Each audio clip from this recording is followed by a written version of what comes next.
자, 오늘 이 결혼에 대한 이 부정적인 견해들이 많아지고 있습니다. 여러 가지 이유들이 있죠. 또 현실적인 상황들도 있는 것 같습니다. 요즘 젊은이들 경제적 이유로 인해서 결혼을 포기를 많이 합니다. 실제적으로 결혼 비용이 만만치가 않죠. 결혼 비용이 만만치가 않습니다. 그 외에도 개인주의적 경향이 짙어졌죠. 그래서 이제는 결혼이 필수가 아니라 선택이라는 생각이 많아진 것 같아요. 이제는 무조건 한다고 생각했는데 요즘은 꼭 필수는 아니다. 선택이다. 또 결혼제도라는 틀에 갇히기보다 자유롭게 살고 싶어하는 사람들이 늘어가고 있어요. 그들을 가리켜서 우리는 오늘 비혼족이라고 그러죠. 비혼족. 또 부모 세대들을 볼 때 행복한 결혼으로 보이지 않는 것도 젊은이들이 결혼을 포기하는 요인 중에 하나입니다. 저렇게 살 바에는 결혼하지 않는 게 차라리 낫지 않을까라는 결론을 내리는 거죠. 자, 결혼은 꺼려하는 반면에 동거 형태가 확산되고 있습니다. 분명히 그것은 급속한 서구화입니다. 그래서 우리 요즘은 이런 질문을 젊은이들끼리 던진다고 그래요. 외롭게 혼자 살래? 지겹게 같이 살래? Which one? 어떤 것을 선택할래? 외롭게 혼자 사는 게 낫겠냐? 지겹게 같이 사는 게 낫겠냐? 이 둘 다 부정적인 질문이죠. 자, 어떻게 되었든 만족스럽지 않은 현실을 반영하는 질문이라고 볼 수 있습니다. 자, 그런데 우리는 시대적 상황보다 하나님이 본래 의도하신 가정이 어떤 것인가에 귀를 기울여야 합니다. 결혼하는 게 좋을까 좋지 않을까? 결혼하지 않은 게 좋을까라고 하는 질문보다 우선되는 질문은 우리의 기호 이전에, 오늘 시대적 상황 이전에 하나님의 의도는 무엇일까? 여러분, 가정은 창조 계획 속에서 매우 중요한 주제입니다. 성경은 결혼에 대한 언급들이 많이 있습니다. 창세기 2장에서 시작된 이 결혼은 요한계시록의 공준 혼인 예식으로 마감됩니다. 창세기에서 요한계시록까지 이 결혼에 대한 얘기가 나와요. 성경은 우리를 그리스도의 신부로 비유합니다. 그리스도와 결혼의 관계로. 그래서 바울은 남편과 아내의 관계를 교회와 그리스도의 관계로 설명합니다. 하나님과의 관계를 농밀하게 부부의 관계로 묘사한 책이 성경 아가스입니다. 예수님은 창세기의 말씀을 직접 인용하시죠.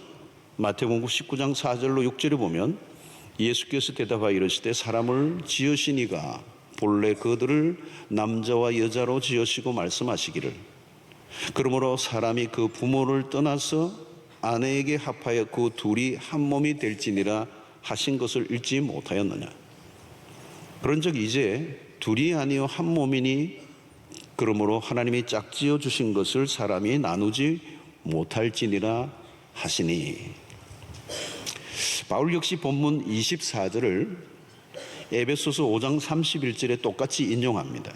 그러므로 사람이 부모를 떠나 그의 아내와 합하여 그 둘이 한 육체가 될지니.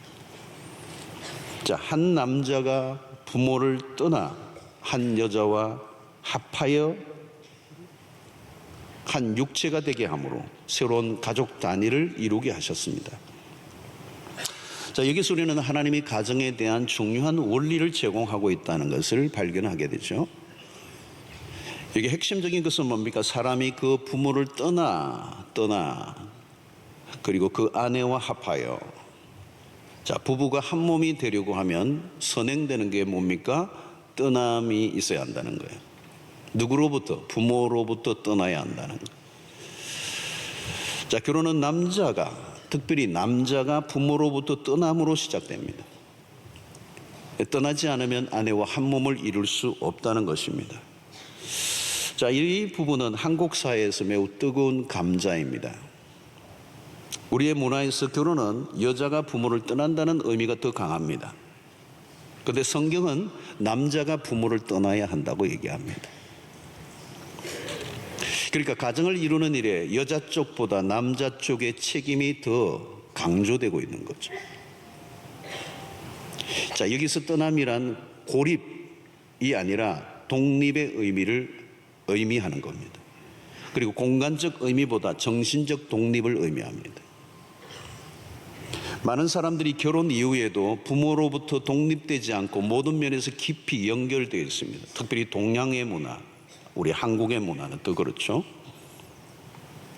특히 요즘 부모로부터 분리되지 못한 자녀들이 늘어가고 있습니다. 나이가 들었는데도 부모의 그늘을 벗어나지 못하는 거죠. 그리고 부모로부터 경제적인 도움을 받는 것은 물론 스스로 결정을 내리지 못하는 우유부단한 마마보이들이 많습니다. 이것은 한국 엄마들의 극성스러운 모성애의 영향이기도 합니다. 문제는 부모에게 의존도가 높을수록 정상적인 가정을 이루기 어려워진다는 겁니다. 경제적인 것도 마찬가지입니다. 쉬운 일은 아니지만 경제적인 독립을 하지 않으면 결국 부모로부터 자유로울 수는 없는 것입니다. 부모의 영향 아래서 지시를 받고 통제를 받는다면 독립된 가정은 불가능한 것입니다. 자, 우리는 한국 가정 안에서는 남자가 부모를 떠나는 것도 필요하지만 부모가 먼저 아들을 떠나 보내어야 합니다. 의외로 자녀가 떠나고자 해도 부모가 떠나 보내주지 못하는 경우가 많아요. 그동안 부모가 모든 것을 대신 다 해주었기 때문에 그 부모에 대한 자녀에 대한 애착이 너무 강해요. 요즘 반대 현상도 있더라고요. 아들의 부모만이 아니라 딸의 부모들의 영향력이 커져가는 거. 요즘은 다 외동 아들과 딸들이 많습니다. 하나밖에 없는 자녀에게 모든 것을 걸어왔던 부모의 입장은 이해할 만합니다. 내가 어떻게 키운 아들인데, 내가 어떻게 키운 딸인데, 이 강한 소유의식에서 나온 집착. 그러나 자녀의 가정이 건강하기를 원한다면 힘들지만 떠나보내야 한다는 거예요. 계속 부모의 권리를 주장하고 자녀들의 가정에 영향력을 행사하면 자녀의 가정은 깨어지고 그 고통의 부메랑은 부모에게로 고스란히 돌아옵니다. 이것은 부모나 자녀들 모두가 함께 노력해야 될 부분이에요. 부모는 자녀를 기꺼이 떠나보내야 합니다. 그리고 자녀는 부모로부터 기꺼이 떠나가는 용기를 가져야 돼요. 그래서 부모는 아들이 결혼한 아들이 뭔가를 자꾸 의논해 오려고 하면 너네들이 의논하고 너희들이 결정해라. 어드바이스는 해주지만 너희들의 모든 결정의 주체는 너희들이야. 이제 부모가 아니야. 결혼을 하고도 계속 남자가 사사건건 우리 부모는 이렇게 했었는데 우리 집안은 이렇게 했었는데 그러지 않았는데 그러면 새로운 가정을 이룰 준비가 되어 있지 않다는 뜻입니다. 그런 주장들은 둘이 하나 되게 하는 일에 걸림돌이 됩니다. 부모의 가정으로부터 떠나지 않았다는 것을 의미하죠. 특히 가정에서 남자의 역할이 중요합니다. 남자가 애매한 태도를 보여서는 안 된다는 거예요. 한 가정을 책임진 가장으로서의 분명한 태도를 가지고 한 가정을 책임지는 분명한 태도를 보여야 합니다. 여기서 매우 중요한 것은 부모보다 아내와의 관계에 더 우선순위를 두어야 한다는 것입니다. 아내의 의견을 존중히 여겨주고 이것은 부모를 무시하라는 말이 아니에요. 이것은 우선순위의 문제라는 것입니다. 성경적 가정에서 핵심은 부부의 관계라는 겁니다. 에덴에서도 아담과 하와 두 사람이 주인공이에요. 부부의 관계가 우선입니다. 부모보다 자식들과의 관계보다 부부의 관계가 훨씬 더 우선적이어야 한다. 여러분, 중요한 우리의 인생의 인간관계들이 너무도 중요한 관계들이 많지만 가장 소중한 관계는 부부의 관계입니다. 그것이 성경적 원칙이에요. 부모를 잘 섬겨야 합니다. 자식들에 대해서 최선을 다해야 하지만 부부의 관계보다 우위에 두어서는 안 된다는 거예요. 오늘 제가 심각한 주제를 다루고 있습니다. 결혼한 남자는 부모를 공양해야 하는 의무보다 아내에 대한 의무가 더 우선적이라는 거예요. 남자가 가장 헌신해야 될 첫 번째 대상은 아내라는 거예요. 아내. 여러분, 이것이 우리의 문화에는 참 낯설어요. 많은 경우에는 부모에게 효도하는 문제로 인해 다툼이 일어나고 급기야 이혼의 지경까지 가는 것이죠. 그것은 성경이 말하는 가정상은 아닙니다. 한국은 한 가지가 더 있죠. 배우자보다 자녀에게 더 집중하는 거예요. 자녀 양육 때문에 부부 관계를 소홀히 하는 경우가 많습니다. 자녀 교육 때문에 부부가 오랫동안 별거하는 일들도 흔한 일이 되었습니다. 한국은 자녀에게 모든 걸 다 쏟아부어요. 자녀 교육은 참으로 중요합니다. 그러나 만약 배우자보다 자식을 더 사랑하면 어떻게 될까요? 그건 역기능적 가정이 되는 것입니다. 부부에게 서로 쏟아부어야 할 사랑이 자녀에게로 흘러갈 때 그 사랑은 결코 건강한 사랑이 될 수가 없습니다. 자녀들이 보고 경험해야 하는 최고의 레슨이 뭔지 아십니까? 부모가 서로 사랑하는 것. 아빠 엄마가 서로 사랑하는 모습을 보여주는 것. 그것보다 더 좋은 교육은 없어요. 부부가 서로 사랑하지 않으면 아이는 왜곡된 사랑을 경험합니다. 그리고 그 부모의 사랑은 집착으로, 자녀에 대한 그 사랑이 집착으로 바뀌게 되고 그것은 병적인 애착 관계가 됩니다. 그런 사랑을 과연 자녀가 원할까요? 그리고 그런 사랑을 받은 자녀는 도리어 사랑이 아닌 상처를 입게 됩니다. 그리고 부모의 그 집착은 아이들에게 정신적 고통을 안겨주게 됩니다. 나중에는 후유증이 크게 되죠. 결국 아이에게 모든 것을 쏟아붓고도 자녀로부터 쓴맛을 보는 경우가 허다합니다. 자식 사랑이 배우자를 사랑하는 것보다 우선되면 가정의 건강성은 깨어지는 것입니다. 자식을 인류대학에 보내고 유학을 보내고 외적으로는 다 성공해 보였을지 모르지만 정작 그 부부의 관계는 매우 불행한 가정들이 많은 거예요. 얻은 것보다 잃은 것이 더 많은 것이죠. 여러분, 자녀들에게 줄 수 있는 최고의 선물은 행복한 부부의 모습입니다. 가장 기본적인 원리는 무엇입니까? 좋은 부부가 될 때 좋은 부모가 될 수가 있습니다. 좋은 부부가 되지 않았는데 좋은 부모가 될 수 있는 경우는 없어요. 가장 좋은 부부로 살아가는 그 모습이 자녀에게 최고의 부모의 모습이에요. 배우자와 좋은 관계가 아니라면 자녀에게 건강한 영향을 결코 미칠 수가 없다는 것입니다. 아이들 때문에 이혼을 하거나 부모의 효도 문제로 다툰다면 그것은 우선순위가 잘못된 것이라는 거죠. 여러분, 부모를 섬기거나 자녀들을 돌볼 수 있는 에너지는 어디에서 나와야 하는가? 건강한 부부의 관계 안에서 나와야 합니다. 서로 사랑하는 그 부부의 깊은 사랑, 그 사랑의 에너지에서 부모를 섬기는 에너지가 나오는 거고 자녀들을 양육하는 에너지가 나오고 그 사랑과 그 공경이 정상적인 것이라는, 부부의 관계를 깨고 부모를 공경하는 일이나 자녀를 양육하는 일에 모든 걸 쏟아붓는 것은 건강한 모습이 아니라는 거죠. 여러분, 부부가 깊이 하나가 되면요, 자연스럽게 다 할 수 있어요. 자녀를 잘 돌볼 수도 있고 부모 잘 섬길 수가 있어요. 문제는 부부가 하나로 결속되는 것, 하나로 결속되는 것, 이것보다 더 우선적인 게 없다는 것. 근데 우리는 이 부부의 관계를 소홀히 하고 등한히 하고 무시해버리고 이 부부의 관계는 갈등의 구조를 만들어 놓고 다른 것을 한다고 예를 쓴다는, 이거는 우리의 창조의 가정을 만드신 하나님의 원리를 깨는 것이라는 것.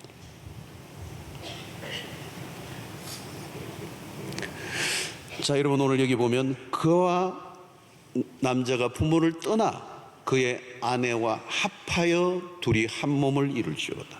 떠남의 목적이 뭘까요? 부부의 하나됨입니다. 떠남이 전부는 아니죠. 떠남을 통하여 아내와 한 몸을 이루어야 합니다. 둘이 하나가 된다는 것은 신비로운 일입니다. 결혼은 두 사람의 완전한 연합이죠. 남자는 홀로가 아니라 또 다른 존재가 필요했다는 겁니다. 바로 하나님이 창조하신 여자입니다. 그래서 육체적인 하나됨, 그것은 성적인 연합은 물론이고 정신적, 영적 하나됨을 의미합니다. 자, 부부의 관계 안에서 성적 연합은 매우 중요한 영역이에요. 하나님이 정해 놓으신 기준입니다. 성은 하나님의 아이디어예요. 부부의 관계 속의 성은 아름답고 거룩한 것입니다. 중요한 기준은 한 남자와 한 여자가 결혼 관계 안에서만 숭고하고 아름답게 성을 만들어 놓으셨다는 거예요. 오늘날 성적 자유, 성적 일탈, 성적 타락은 한 남자와 한 여자 안에서 이루어지는 한 몸됨을 깨뜨리는 죄악이죠. 부부의 관계 안에서만 만족을 누려야 한다는 이 성경적 원칙에 대해서 이 세상은 부정하고 공격하는 문화들로 가득 차 있습니다. 부부 관계가 아닌 관계에서의 성적 자유가 도를 넘어요. 이것은 단순히 성적 타락이 아니고 하나님의 창조의 질서에 대한 공격입니다. 성도 여러분, 둘이 한 몸 된다는 것은 놀라운 신비예요.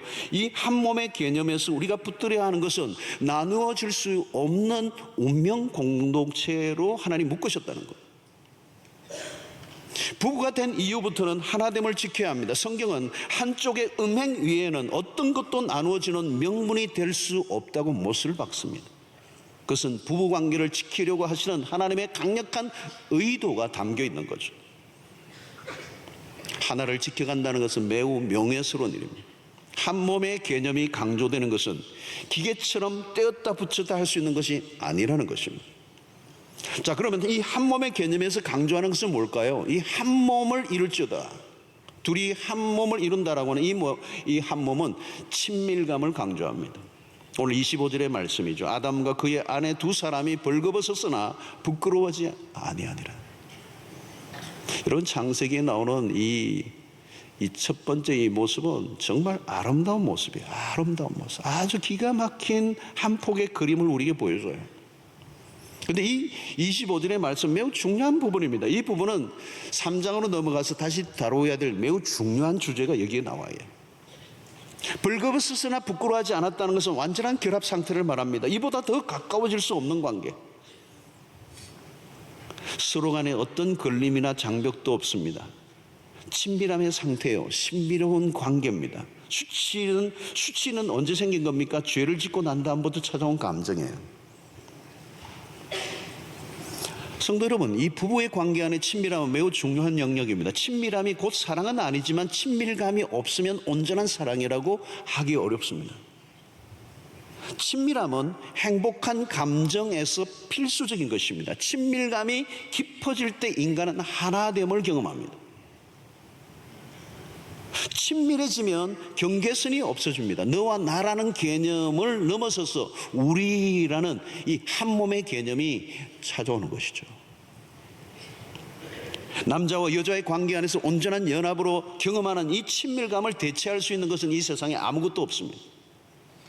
결혼 관계 안에서의 친밀감보다 오늘 현대인들은 강아지나 고양이와 친밀함을 나누는 경험들이 늘어나고 있어요. 그러나 부부 관계 안에서 누리는 이 친밀감과는 비교할 수 없는 것들입니다. 인간의 깊은 내면 안에는 친밀감에 대한 욕구가 있습니다. 오늘날 가정 안에 외도가 잦아지는 원인 중 하나는 친밀감 없는 부부 관계 때문입니다. 친밀감이란 두 사람 사이에 어떤 것도 감출 것이 없는 관계입니다. 비밀이 없는 것이죠. 숨기는 것이 있으면 그 순간 친밀감에 문제가 생깁니다. 죄가 끼어들면 친밀함이 깨어져요. 죄인의 특징이 뭡니까? 숨기는 것입니다. 숨기는 게 있으면 무엇인가 어색해져요. 관계가 멀어져요. 우리가 아니라 남이라는 느낌이 드는 겁니다. 그때부터 긴장되고 불안해지는 거예요. 건강한 부부의 특징 중에 하나가 뭔지 아십니까? 대화가 많아요. 솔직한 대화를 많이 하는 부부 관계는 건강합니다. 대화가 없는 가정은 이미 위험한 가정이 되어 있을 가능성이 매우 높습니다. 두 사람이 하나가 된다는 것은 놀라운 신비예요. 부부가 세월이 흐를수록 깊어지고 사랑이 이어가는 경험을 한다는 것은 놀라운 축복입니다. 하나님과의 영적인 친밀함, 친구와의 친밀함, 부모와의 친밀함 다 좋아요. 그러나 부부간의 친밀함을 대체할 수 있는 것은 없습니다. 하나님은 부부관계 안에서 누릴 수 있는 친밀감을 허락하시고 행복을 그리고 만족을 누리게 하신 것입니다. 자, 둘째는 이 한 몸을 이룬다는 것은 무슨 의미가 있을까요? 나눌 수 없다는 뜻입니다. 내 뼈 중에 뼈요 내 살 중에 살이라는 것은 서로 깊이 얽혀져 분리가 불가능하다는 것입니다. 한 몸을 이룰지로다. 여기에서 한 몸을 이룬다는 위브라고 하는 단어를 쓰는데요, 천을 짜는 거죠. 얼기설기 천을 짜는 것. 대나무를 쪼개어서 공예품을 만들어서 작품을 만들면 어때요? 엮어지는 거죠. 엮어지는 거예요. 얼기설기 엮어져서 하나의 작품이 만들어졌기 때문에 분해가 불가능하다는 거예요. 나눌 수 없는 것을 나누려고 하면 어떻게 돼요? 망가져야 되는 거예요. 찢어져야 되는 겁니다. 그러면 큰 고통이 오는 거죠. 여러분, 결혼은 어느 쪽으로 귀속되는 게 아닙니다. 어느 한쪽으로 기울어진다면 하나됨이 될 수가 없어요.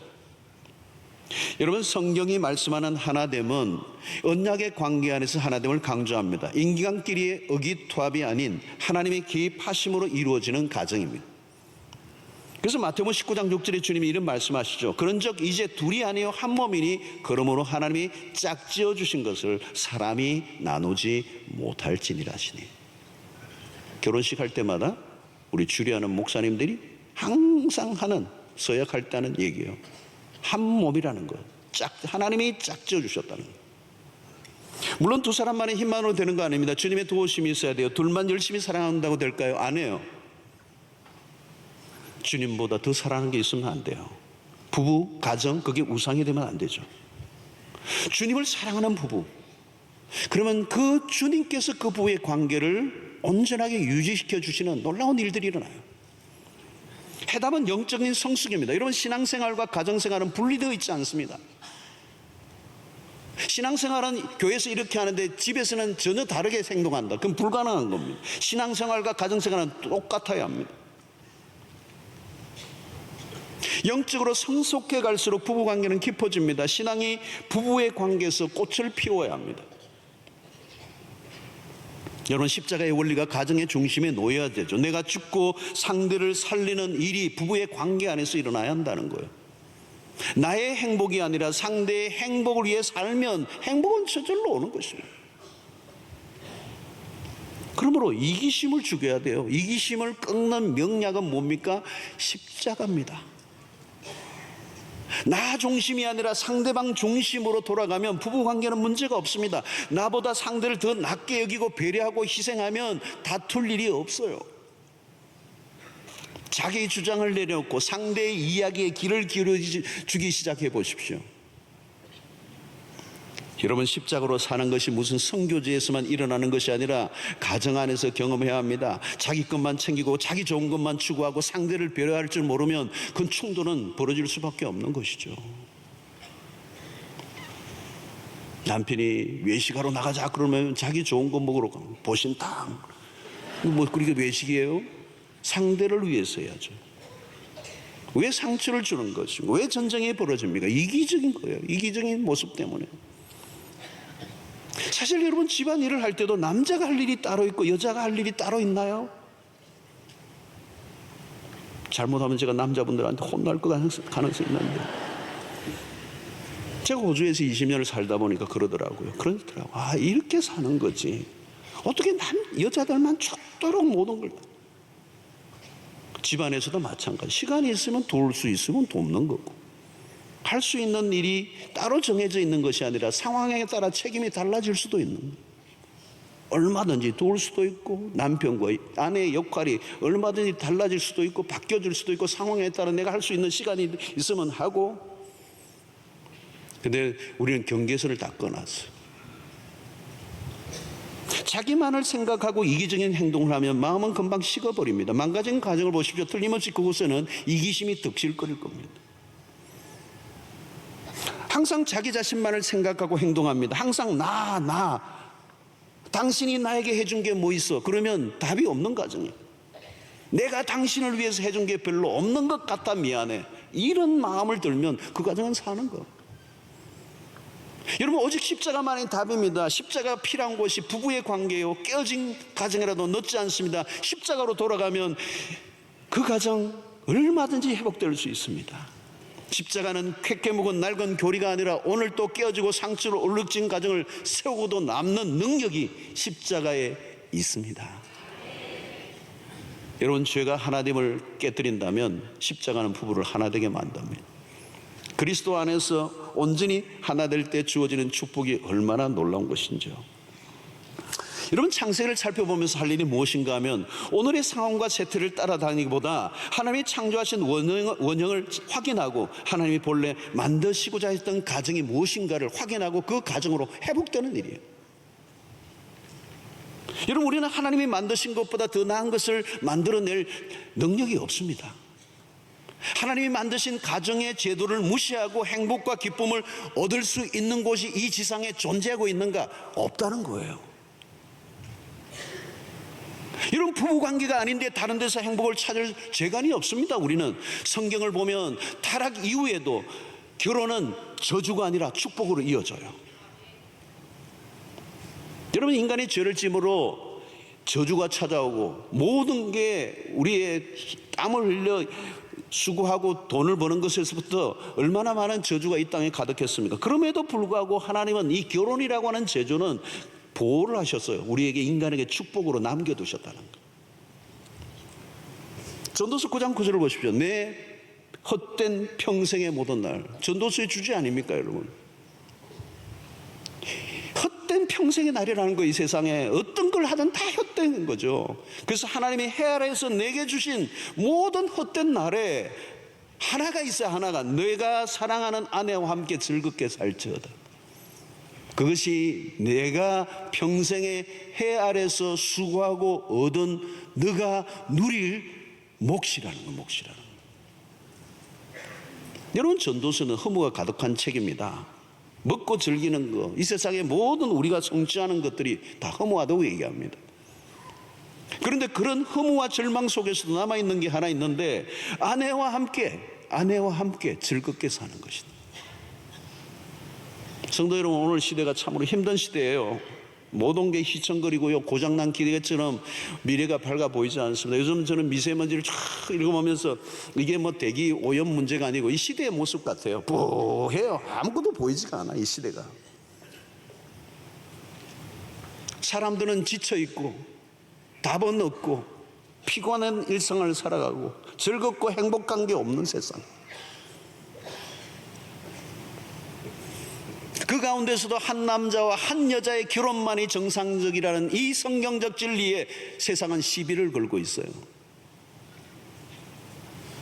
그래서 아내, 남편 대신에 무슨 단어를 많이 씁니까? 애인이라는 단어를 더 살고, 애완동물과 각종 장난감들과 게임들을 개발하고, 그런 것들이 지루한 결혼 생활의 대체가 될 수 있을 것처럼 몸부림을 치고 있는 이 시대. 과연 결혼제도, 부부의 관계를 넘어선 어떤 즐거움과 기쁨이, 만족과 희락이 우리에게 주어져 있는지 사람들은 몸부림을 치지만 성경의 답은 뭐예요? 없다예요, 없다. 대체 불가능해요, 대체 불가능. 창조의 세계에 하나님의 약속한 것이 없다는 거예요. 하나님은 힘들고 허무한 세상 속에서도 비틀거리지 않고 끝까지 승리할 수 있는 그 길을 우리에게 열어주셨는데, 그게 부부라는 거예요. 부부. 성도 여러분, 오늘 메시지의 핵심은 가정이고요, 그 가정의 핵심은 부부라는 거예요. 그리스도 안에서 하나 된 가정은 위력이 있습니다. 이 험난한 이 인생의 여정 속에 부부가 한 몸을 이루고 행복하고 기뻐하고 그 안에서 무엇이든지 해낼 수 있고 이겨낼 수 있는 에너지가 나와요. 하나님이 그렇게 만들어 놓으셨다는, 그 안에 어마어마한 위력이 있게 만드셨다는, 세상이 아무리 힘들어도 이겨나갈 힘이 그 안에 주어져 있다는 겁니다. 오늘 사실 제가 시간이 되면 동영상 하나 보여드리려고 그랬는데 좀 길어요. 중국의 어떤 영상인데, 다리가 하나 없는 형제와 팔이 하나 없는 이 자매가 발레를 하는데요, 부부가 정말 삶은 다 어쩌면 이 팔 하나 다리 하나 없는 부부가 어떻게 그렇게 기가 막힌 하모니를 이루며 그렇게 멋진 장면을 연출하며 그렇게 온전히 하나 되는 모습을 발을 통해 보여주는데요, 보는 청중들이 다 눈물을 흘리더라고요. 외적으로 보면 정말 행복할 수 없을 것 같은데 그 남녀가 가정을 이루며 그 훼손된 팔과 다리가 있음에도 불구하고 그것을 극복하고 하나를 이루면서 진짜 환희에 찬 감동을 자아내는 하나됨, 그 어떤 외적인 조건도 뛰어넘는, 어떤 세상의 불행도 뛰어넘게 만드는 힘이 그 부부의 관계 안에 있다는 거예요. 여러분, 오늘날 사단이 가정을 허물어뜨리려고 발악을 하고 있습니다. 사단이 가정이 얼마나 중요한가를 알고 있기 때문에 공격을 그렇게 해야 되는 거예요. 여러분, 부부가 한 몸이 될 때 행복뿐만 아니라 하나님 명령하신 그 명령들을 넉넉히 감당할 수가 있습니다. 부부가 생각이 같아지고 바라보는 방향이 같고 사명과 비전이 같아질 때 놀라운 일들이 난다. 저는 여러분, 교회 안에서 봉사하시는 성도들 가운데서도 만약에 부부의 관계가 온전하지 않다면 교회 일을 잠시 내려놓고라도 그 부부의 관계가 온전히 하나됨으로 나중에 섬겨도 늦지 않아요. 뭐 교회에서는 열심히 하는데 부부의 관계는 소원하고 멀어져 있고 깨어져 있다면 그건 하나님이 기뻐하시는 모습이 아니에요. 그리고 온전한 봉사를 할 수도 없어요. 그 헌신이 무슨 제대로 된 헌신이겠습니까? 그건 위선이에요. 부부의 관계 속에서 자녀들에게서 보여줄 수 있는 최고의 레슨은 그거밖에 없는 거예요. 그래서 여러분, 자녀들이 좀 컸으면요, 부모들이 자녀들에게 뭘 하려고 하면 부모님들에게 그냥 우리 신경 꺼시고 부모님들 행복하게 사세요, 도와드리세요. 여러분, 부모들도 마찬가지예요. 결혼한 자녀들이 있다면 얘들아, 너희들이 행복하기를 원한다. 우리들에게 신경 좀 덜 써도 괜찮다.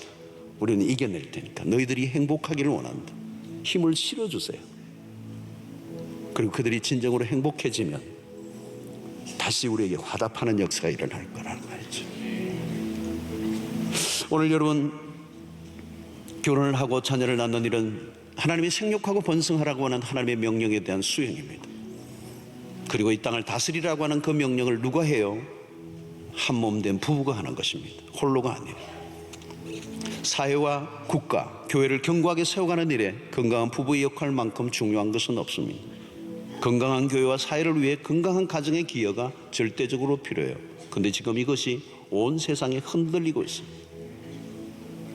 창세기의 말씀을 통하여 우리는 이 결혼 관계를 새롭게 하여 건강한 부부, 건강한 가정을 끝까지 지켜내는 일에 최선을 다함으로 하나님을 기쁘시게 할 뿐만 아니라 또 우리의 가정이 온전한 하나님의 나라를 세우는 일에 기여하는 건강한 가정으로 세워지는 그런 은혜가 있게 되기를 주의 이름으로 축원합니다.